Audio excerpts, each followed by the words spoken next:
Ladies and gentlemen, we have a comeback. The Florida Panthers come back from 3-0 down and score 5 unanswered goal en route to a 5-3 win against the Washington Capitals and to take a 3-2 series lead in this first round series. On this edition of the Locked On Florida Panthers podcast, Frank Rekas joins the show to discuss this win over the Washington Capitals and, of course, the mindset heading into Game 6 on Friday night. Let's roll. You're Locked On Panthers, your daily podcast on the Florida Panthers. Part of the Locked On Podcast Network, your team every day.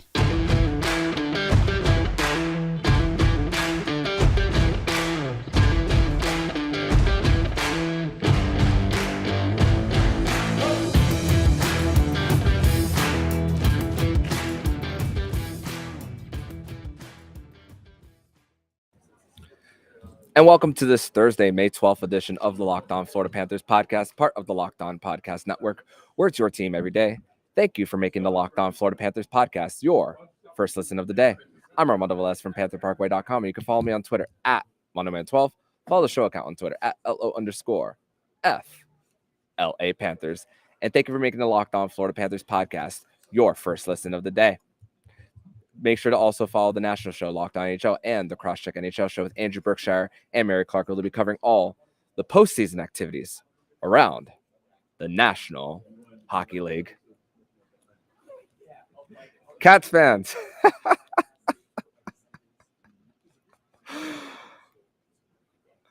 We've seen comebacks many times this season. 5 times in the regular season, the Panthers were down by 3. Twice in the same week, Washington, Buffalo, the comeback against New Jersey, Toronto, one against Ottawa.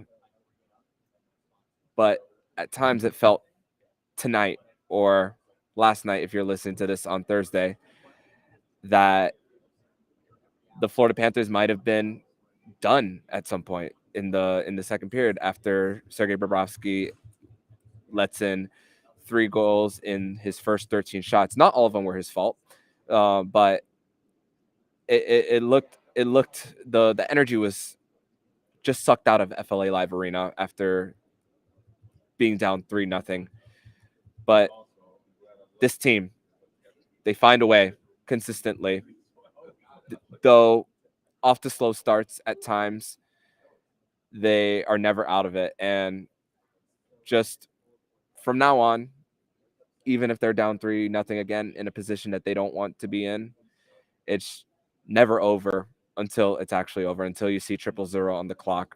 And wow, another comeback. It's just disbelief. I know a lot of us, especially if you're joining live on the on the YouTube page, your adrenaline's kind of going, and it's just very fresh with this win for the Florida Panthers. But I'm going to bring in my guest of the show. He is a familiar voice that you guys know if you have been listening to Locked On Panthers for a while. He is the former host of Locked On Panthers. I have Frank Rekas on the show joining in.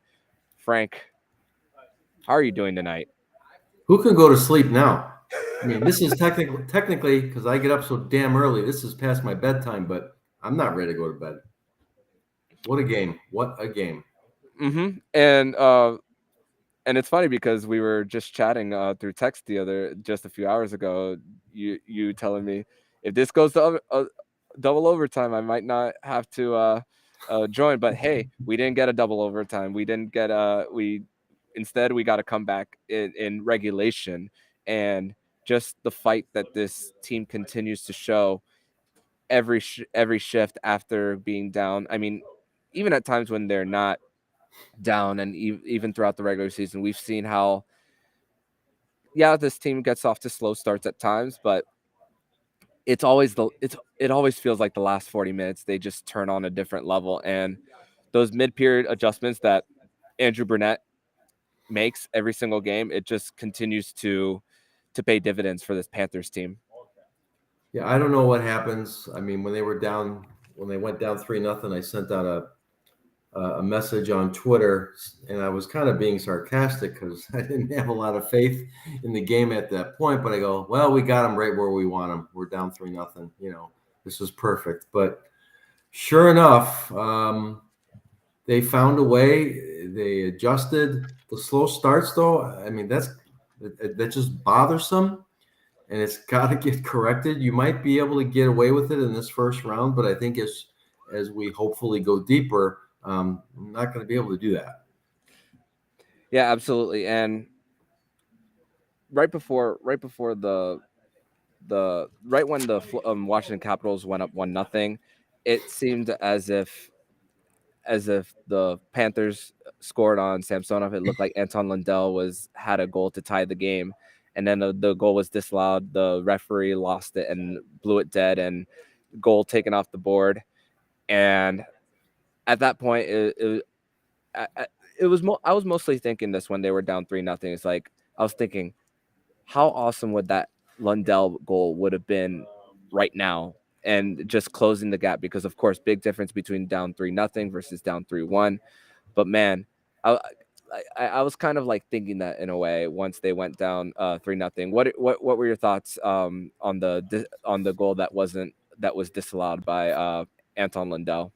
Well, when you see it on the replay on television, at least from behind the net, you see where the referee is off in the corner. And if you watch it really, really close, you could tell that he didn't see the puck. And it kind of squirted through Samsonov. Is that how we say his name? Mm-hmm. Samsonov. Is that kind of squirted through his legs, but his pads were probably still blocking the view of the puck. But yeah, tough situation. Had the ref been standing behind the goal, I think then, he would not have blown the whistle. But the rule, when you lose sight of the puck, you're going to blow the whistle. So tough call, tough situation to be in. But the game would have been 1-1 at that time, and the whole trajectory could have changed right then and there. And Andrew Burnett talks a little bit about checking mentality a lot in his press conferences when it comes to creating opportunities going the other way in transition. And I of course, one unsung hero of this game that I really want to give credit to is Gus Forsling. Many times I saw him on the back check creating opportunities going the other way. And Sherratt, he didn't have the best start to this game, but towards the end of the game, we were starting to see him in good position to clear the puck, and he stopped the wraparound towards the end on Marcus Johansson. And of course, Claude Giroux gets a go. They go 3-on-1. Barkov was a trailer. He didn't get a point on that one, but they created an opportunity going the other way. And me being in the press box here, I was thinking, this is it, like anticipating it all.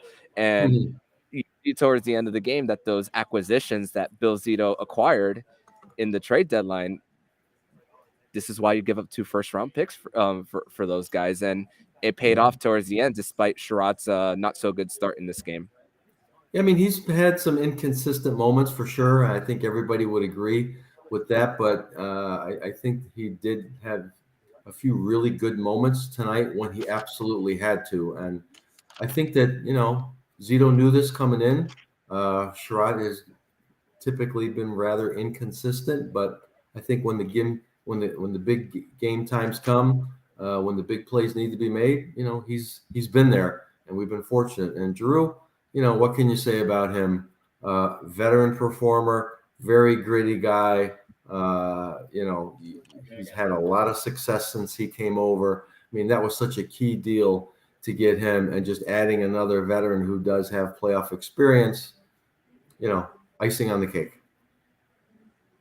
No doubt. And you think about all the acquisitions Zito made, not just those 2, but Hornquist coming through. Him and Verhaeghe combined on a breakaway going the other end. I mean, Ferravari's shot had a big bounce on from the boards, and then Verhaeghe and Hornquist just went the other way. And that was, I was talking about yesterday how certain bounces went the Florida Panthers' way in Game 4, but that long bounce off the end boards really helped the Florida Panthers. And just sometimes Jacob and I talked about it yesterday about capitalizing on some of the luck that comes your way, and that shot by Verhaeghe creating an opportunity. That was just an example of taking advantage and converting on the luck that comes your way. Sometimes this game is a quick bounce, a, a, a little tip, and the way that Hornqvist was coming in, and I'm thinking to myself, okay, what's he going to do? He's not much of a guy that's going to try to stick handle his way to a goal here. And he went, short, I think it was short side, didn't have a lot of room and snapped it right past. And that was a goal that had to be scored. And thankfully he scored it. Mm-hmm. And they had him mic'd up tonight and he was pretty vocal. It was good to see. Yeah, one of my favorite moments in this series from Hornqvist being not mic'd up, but when the camera was pointing at him, was when Eetu Luostarinen had 2 blocks on penalty kills and then heading towards the bench. He was like the first one to come over to congratulate Eetu Luostarinen the other day. So Yeah. that just a very vocal leader for this Panthers team. And that was his first goal scored since April 8th against the Buffalo Sabres. So it's been over a month since Hornqvist has scored. And hey, big goal for Patrick Hornqvist at that time. We're going to transition over to the next segment. We're going to talk a little bit about Sergei Bobrovsky, the $10 million man, ahead in the second segment of this live edition of the Locked On Florida Panthers podcast. But first, we're going to tell you all about Athletic Greens. And what is this stuff? With one scoop, delicious scoop of AG1, you're absorbing 75 high-quality vitamins, minerals, whole source superfoods, probiotics, adaptogens to help you start your day right. This special blend of ingredients support your gut health, nervous system, your immune system, your energy, recovery, focus, all the things. Right now, it's time to reclaim your health and arm your immune system with convenient daily nutrition. It's just one scoop of water every day. That's it. No need for a million different pills and supplements to look out for your health. To make it easy, Athletic Greens is going to give you a free 1-year supply of immune-supporting vitamin D and 5 free travel packs with your first purchase. All you have to do is visit athleticgreen.com/NHL Network. Again, that is athleticgreens.com/NHL Network to take ownership over your health and pick up the ultimate daily nutritional insurance. Second segment on this live edition of the Locked On Florida Panthers podcast. I'm Armando Velez. I got Frank Rekas here, the former host of Locked On Panthers, to discuss this 5-3 dub over the Washington Capitals to take a 3-2 series lead. And they protected home ice. And though the Florida Panthers, Sergei Bobrovsky gives up 3 goals on his first 13 shots. Really, I would say only really one of them was his fault with being unable to glove the puck on the second goal. The first one was a deflected shot, and then the third one was a 2-on-1 by public enemy number 1 of the Florida Panthers, TJ Oshie. So Bob, after the 13th shot, he saves 20 straight shots, including many opportunities that Evgeny Kuznetsov had right in front of the net as well. He was crashing the net, and Bob answered the bell. And going back to Sherratt, even though Johansson might have had a wraparound goal, there's no way Bob was going to save that. And Sherratt had was right there in front of the net to get a stick to like clear the puck as well. So Sergei Bobrovsky, the $10 million man. And we were talking about pre-recording how you were on the show after Game 5 last year about Spencer Knight performing well against the Tampa Bay Lightning to bring it to a 3-2 deficit in the series. The everything has just flipped into a big 180 in over a year. We're not talking about once again Spencer Knight coming in, and now it's the Panthers leading the series 3-2. And like I said, 180 feels great.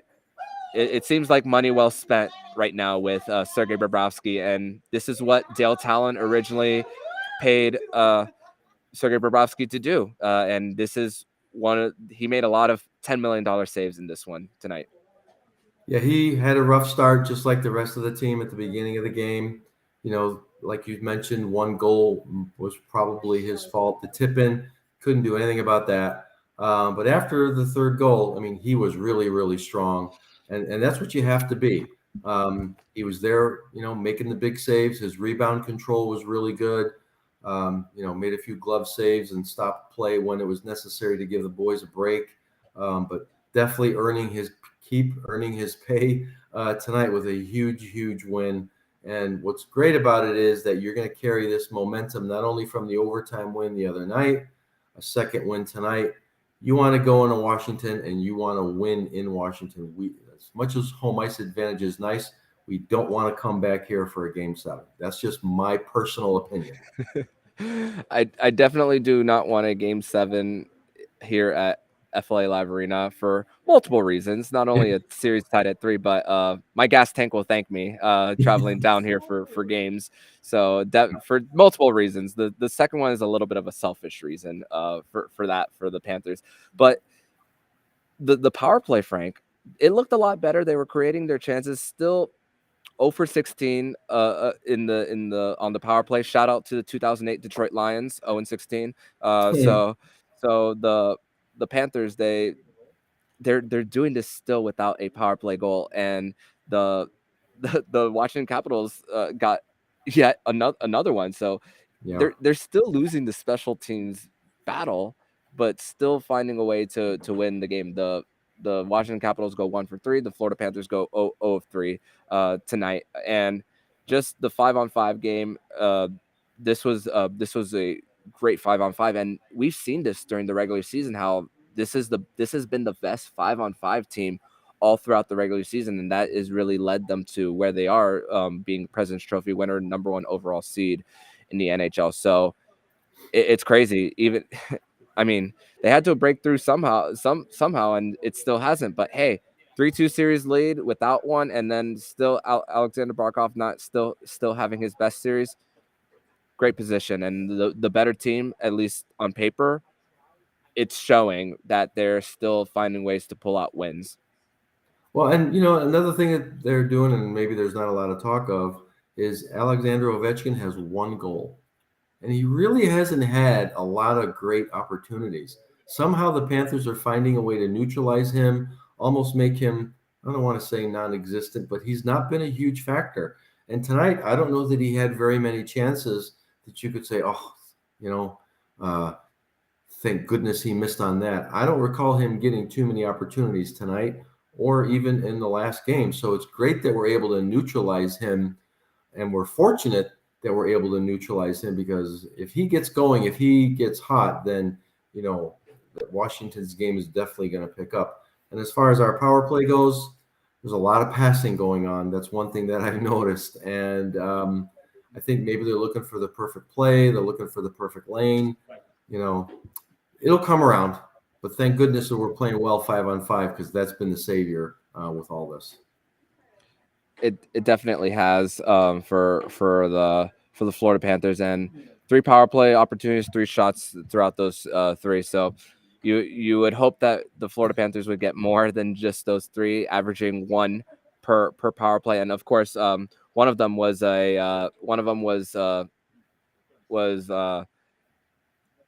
killed by the Washington Capitals due to a high stick penalty by Alexander Barkov and Samsonov just 20 seconds in. So kind of ruined their chances on getting more time on ice on the man advantage. So offensive zone penalties, those will drive coaches crazy. And the Panthers just last game, they had 2 of them really early in the game. So it's really also about cleaning up the play in the offensive zone as well, not being out of position as well. I mean, very fortunate that the Florida Panthers are.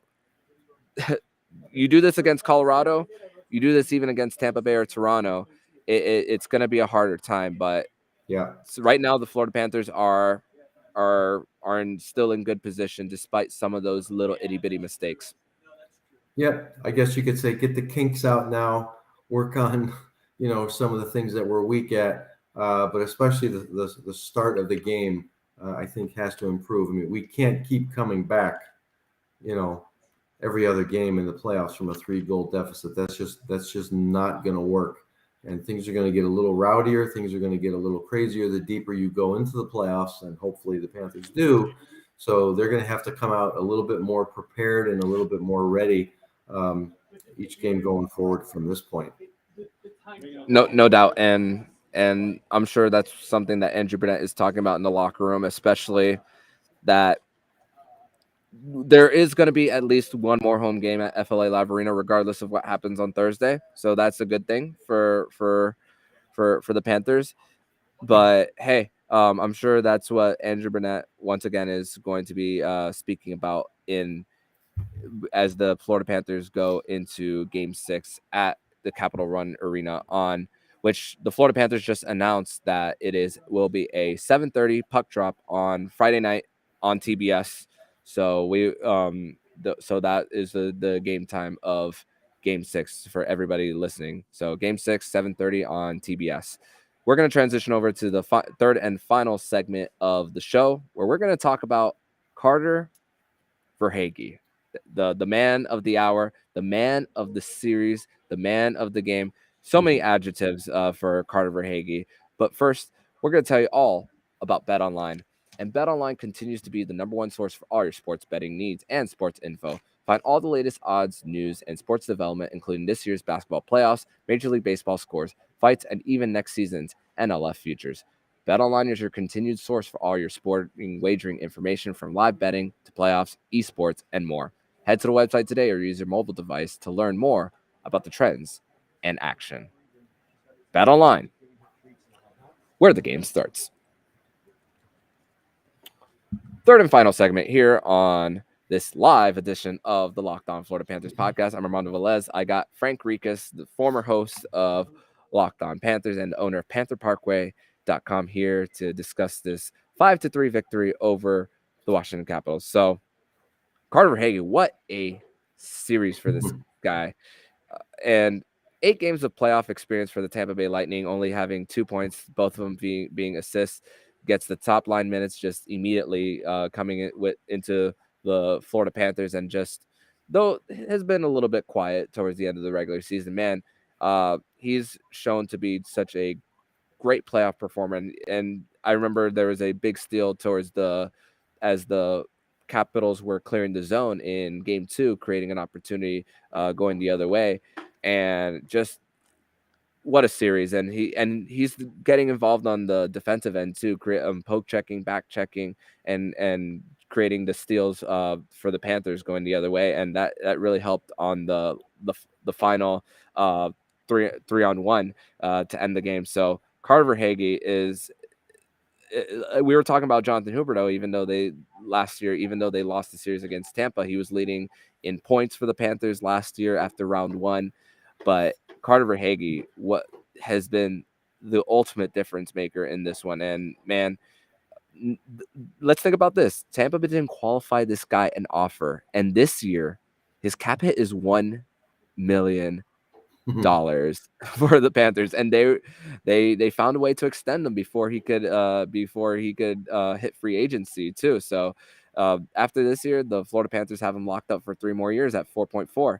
So it's a good situation for Carter Verhaeghe to continue to produce, and the fact that it's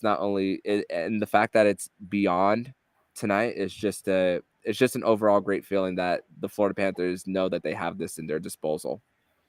Yeah, I don't want to say what an unlikely hero, because that wouldn't be fair to him.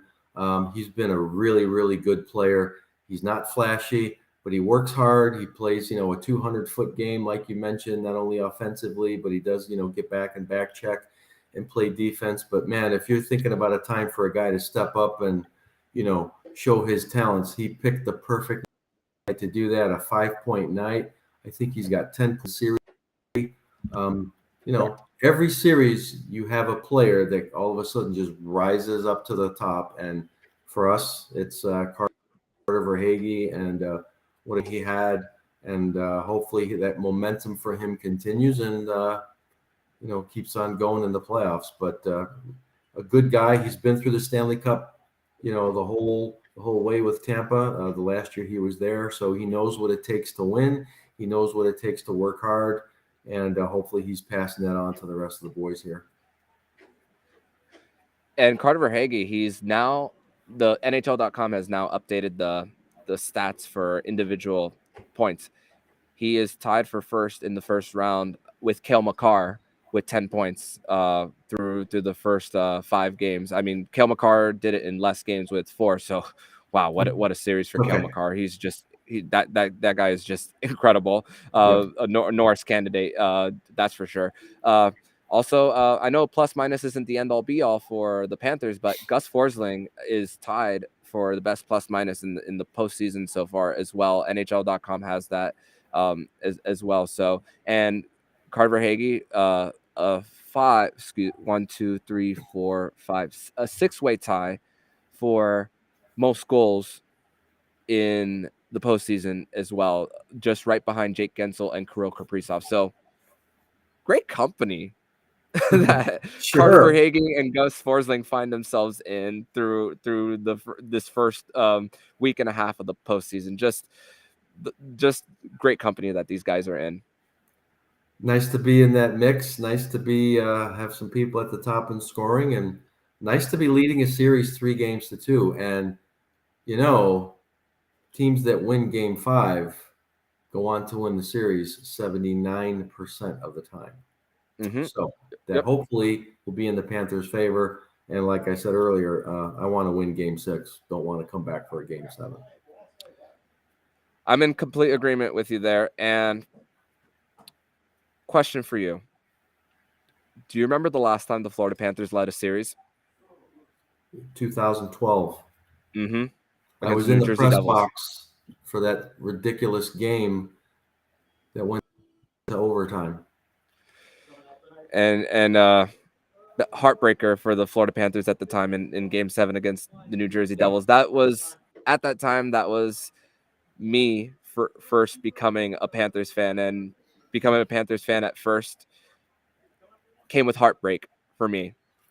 And 10 years since, the Florida Panthers, they, of course, fall behind early against the New York Islanders, tying the series as much as 2, and then Isles win the last 2.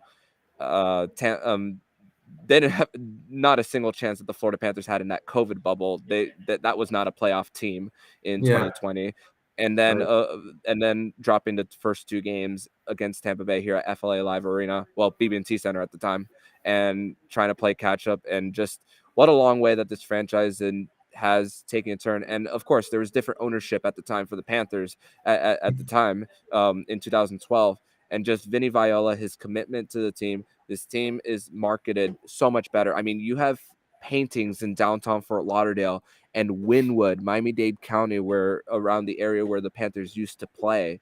And just this region is bought in. For those people who didn't watch the game or who aren't on Twitter to see the official attendance, or if they even mentioned it on the broadcast, let me read the attendance for this game, which, by the way, the Florida Panthers are leading all NHL teams throughout the playoffs in average attendance per game. Tonight's attendance, Game 5, 20,023 people. I spoke about this with Otavio Sequeira the other day about how people are arriving in their seats right before the national anthem is playing. People are getting here on time. Of course, context, Sunrise is an easier place to get to than places like Little Havana, even though that place is never full, and the FTX Arena in downtown Miami. But still, fans are bought in. They're getting to their seats on time. And just seeing the pregame presentation and seeing everybody with their lights on their phone. I know they don't show it on TV for you to see, Frank, but just trying to paint that picture for you. Sure. People are getting here on time. So this region is very satisfied with what they have in the Florida Panthers. And me as a fan, I couldn't be happier. I couldn't be happier for everyone listening, all of South Florida and Panthers fans outside of South Florida. You know what they say, if you win, they'll come. And they're certainly proven it. And it's great to see a full arena. It's great to see and hear how loud it is and how everybody has gotten into it. You know, we do have fans, and we just want to see winning. And that's what we're seeing right now. So it's really, really, really happy for everybody. Happy for all the fans who stuck with this far back as, the beginning in 93, and you've lived through everything since then. So our time is coming. Most definitely. And And it's funny because when they scored that first goal to get it to 3-1, I was thinking one goal at a time. And Right. Frank, you are one of the most even-keeled people when it comes to the Florida Panthers and hockey in general, because you've seen a lot of winning. Of course, for people who maybe haven't heard Frank, and some of you have, some of you haven't. Frank has also follows the Chicago Blackhawks. He's seen 3 Stanley Cups. He's seen comebacks. He's seen all of it. And just when, and we know Coach Q isn't here anymore, but still the staple of Coach Q is still on this team and what he's built here, and just the formula that he created here for this Panthers team. And for those who aren't on Twitter, Frank sent out a one-word tweet, a simple one-word tweet when it was tied at 3, and it was boom. And it was just for everyone kind of, it was more, the way I read that tweet was more of a exhale type of tweet that say, here, there you go. This team has come back many times before, and here we are again. 29 out of their 58 wins in the regular season had some type of deficit where the Florida Panthers came back. This team, never count them out. I don't think they know what the word quit is. So pretty frustrating. But this is the time of year where they've got to step it up. And I don't care if it's Carter Verhaeghe. I don't care if it's Mason Marchment. Hopefully he's back for next game. It doesn't matter. It takes a cast of characters to win the Stanley Cup, and we certainly have a cast. But we need everybody to do their job, and we need exceptional golding from Bob, and that's what we ultimately got. After the initial start tonight. No doubt. And the $10 million man has earned his $10 millions throughout this series. And it's a beautiful thing to see. And just depth scoring and the depth creating defense as well. And the committed to the forecheck and committed to transition opportunities going the other way. And just the Panthers, one win away. It's been a while for this team. It's right there for the taking for this team, and hopefully we are hosting a Friday night episode where we're talking about a win, a first playoff series win in 26 years, and now it's right there. Now the Florida Panthers, they know they're going to be talking about it in the locker room, that just focus on the present moment. And that's what championship teams and contenders need to do, is focus on the present moment. I mean, remember when everyone was freaking out after game 1 when they had an optional skate? Look at the Panthers now, up 3-2. Just to not get too low when things go wrong. And of course, it feels good now, but now it's time to turn the page to game 6. They won now. They're celebrating tonight. But once tomorrow hits, it's time for game 6. Short memory, move forward, right? Absolutely. And that's what, and of course, we also got to give credit to Andrew Brunette. Spoke about a lot of the adjustments that he made in game 4 to, of course, mixing up the lines, but also, like, I've also appreciated how he speaks, just the mindset of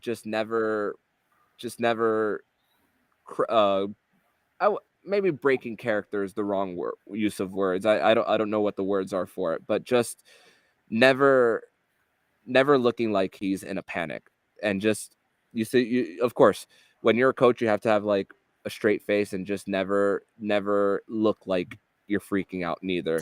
And of course, learning behind his mentor over those last few years, just I feel like he's slowly like starting to graduate, as like he's starting to put his own staple. And this is his team now. This is Andrew Burnett's team, and just once again, great job by Andrew Burnett. Another great coaching job. Any final thoughts on the team and Andrew Burnett? Well, the first period there didn't look to be a lot of room out there on the ice for them. Every time they had the puck, there was a Washington player on top of them, and when they passed the puck, there was a Washington player on top of him. But something happened either in between the first and second period, either in the dressing room or, the players talked amongst themselves, or Bruno had some ideas. And I think that little shift that they did, they kind of found their way. They got their legs, if that's what you want to say. So he's making the right adjustments, making the right calls, maybe not always at the right time, but ultimately, they got the job done today, and kudos to him. And like you said, he's not showing a lot of emotion all the time. And I think that's key, especially right now, because you don't want your coach getting all flabbergasted, especially early in a game. And I think that's what's also keeping the players a little bit more, I don't want to say relaxed, but focused, probably. So good on him. No doubt. And when you started seeing the Florida Panthers winning more of those 50-50 puck battles, that's how you knew that they were making those little itty-bitty adjustments, not only just in between periods, but shift by shift for this Cats team. So credit to Andrew Burnett once again for making those necessary adjustments needed. But Frank, I want to thank you for joining this episode of the Locked On Florida Panthers podcast. Thank you as always for joining me and talking some Cats. Tell everybody where they can find you online. First off, thanks for having me on. Great to be here as always. And I'm easy to find, Frank Rekas on Twitter. Simple as that, guys. So give Frank a follow. And if you're feeling down during games, go on Frank's Twitter. His tweets will definitely keep you in a little bit of perspective and even keel. That's for sure. But thank you, Frank, once again, and hope to have you back on soon. Absolutely. Let's go get them. And if you like what you're hearing, please subscribe to the podcast to be notified every single time the Locked On Florida Panthers podcast jumps into your podcast feed. Don't forget to also subscribe to the Locked On Fantasy Hockey podcast and the Crosscheck NHL show with Andrew Berkshire and Mary Clark, who will be covering all the postseason activities around the National Hockey League. Thank you for making the Locked On Florida Panthers podcast your first listen of the day. And for your second listen of the day, make sure to listen to today's episode of Locked On NHL. From first-round matchups to each Stanley Cup kiss, Locked On NHL covers the playoffs like no other. Hear the latest news and opinions from local experts every day, Monday through Friday. It's free and available wherever you get podcasts. So I'm Armando Velez with Frank Rekas. And you've been listening to the Locked On Florida Panthers podcast, part of the Locked On Podcast Network, where it's your team every day.